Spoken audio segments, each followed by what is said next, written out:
കൊൽക്കത്തയിലെ ബാഗ്ദാദി ജൂതന്മാരെക്കുറിച്ചും അവരുടെ സെമിത്തേരിയെക്കുറിച്ചും കഴിഞ്ഞ വീഡിയോയിൽ പറഞ്ഞിരുന്നു. കൊൽക്കത്തയിലെ തന്നെ കാനിങ് സ്ട്രീറ്റിൽ മുസ്ലിങ്ങളെ സംരക്ഷിക്കുന്ന ഒരു ജൂത സിനഗോഗുണ്ട്. പലസ്തീൻ ഇസ്രായേൽ പ്രശ്നങ്ങൾ നടക്കുന്ന കാരണം സിനഗോഗ് ജൂതന്മാരില്ലാത്തവർക്ക് വേണ്ടി താൽക്കാലികമായി പ്രവേശനം നിയന്ത്രിച്ചിട്ടുണ്ട്. ആ കാണുന്നതാണ് മാഗൻ ഡേവിഡ് സിനഗോഗ്.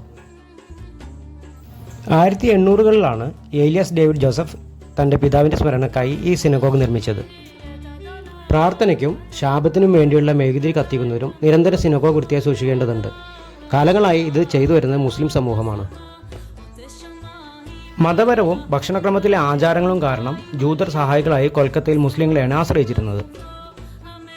ഈ വാതിൽ തുറക്കുന്നതാണ് റബ്ബുൽ ഖാൻ. ഈ പീഠത്തിന് തേബ എന്നാണ് വിളിക്കുന്നത്. ഈ തേബയിൽ കയറിയിരുന്നിട്ടാണ് തോറാ ചുരുളുകൾ വായിക്കുക. അർദ്ധവൃത്താകൃതിയിൽ ക്യാബിനറ്റ് പോലെ തോന്നിക്കുന്ന ഭാഗത്താണ് ജെറുസലേമിന് അഭിമുഖമായി വലിയ പേടകമുള്ളത്. ഈ ഭാഗം സ്വർഗത്തെ സൂചിപ്പിക്കുന്നെന്നാണ് വിശ്വസിക്കുന്നത്.